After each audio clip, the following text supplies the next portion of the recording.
Picture a question that spans an entire book. Ask a normal RAG system, and it grabs a handful of tiny text chunks, each one a narrow slice, and it completely misses the big picture. Now ask about one buried detail instead, and a broad summary drowns it out. RAPTOR fixes both ends. It stands for Recursive Abstractive Processing for Tree-Organized Retrieval, and it builds a tree of summaries over your documents, from raw passages at the bottom to sweeping overviews at the top, so the system can pull whichever altitude your question actually needs. Let's climb it. So how does RAPTOR actually build that tree?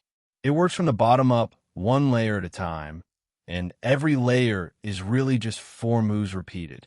Follow them in order. Start at the ground floor.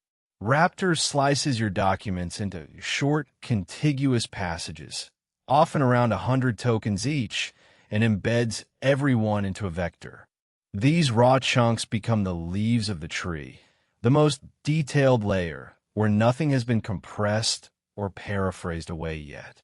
Next, it groups them. Similar chunks get clustered together by meaning, reportedly using a soft Gaussian mixture approach, so a single passage can belong to more than one cluster at once. Related ideas scattered across the document finally sit side by side, ready to be condensed together. Then a language model reads each cluster and writes a short summary of it. In the original paper, that model was GPT 3.5, and each summary becomes a new node, one passage capturing the gist of everything beneath it. A fresh level of abstraction now sits above the leaves. Now repeat the whole loop. Those fresh summaries get embedded, clustered, and summarized again and again until only a handful of root nodes remain. The result is a multi-level tree, leaves holding fine detail at the bottom and the top holding the broadest overviews of the entire corpus. All right, so why bother building a tree instead of a flat pile of chunks? Here is the contrast laid side by side. Classic RAG stores one flat layer of raw chunks and retrieves the top few by similarity. That is perfect for a pinpoint fact sitting in a single passage, but for a broad, thematic question, the pieces stay fragmented. No chunk holds the synthesis, so the model is left to guess at how they all connect. RAPTOR keeps every level of the tree available at once. At query time, it can flatten the whole thing into one pool, the so-called collapsed tree, and retrieve across leaves and summaries together.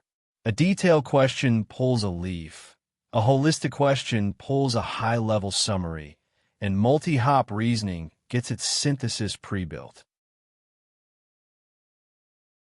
Strip it right down, and 3 ideas make RAPTOR punch above flat retrieval. It retrieves at multiple altitudes. Because the tree spans raw passages all the way up to sweeping overviews, a single index can serve both a narrow lookup and a whole document question, without you having to decide the right granularity in advance. It summarizes recursively, not just once.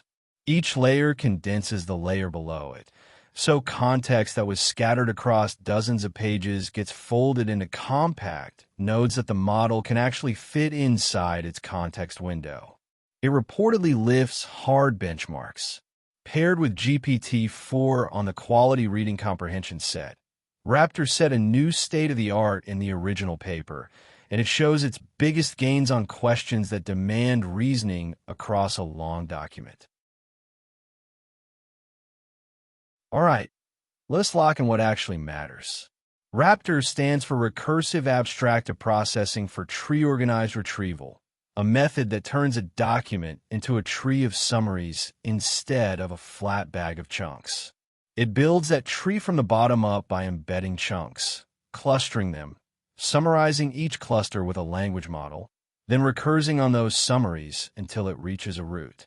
At query time, it retrieves across every level at once. So a narrow detail pulls a leaf while a broad, holistic question pulls a high-level summary instead. Flat retrieval alone leaves those big picture questions stranded, and Raptor reportedly closes that gap. Want more AI ideas untangled like this one? Come spend a few minutes with us over at Standarity.com.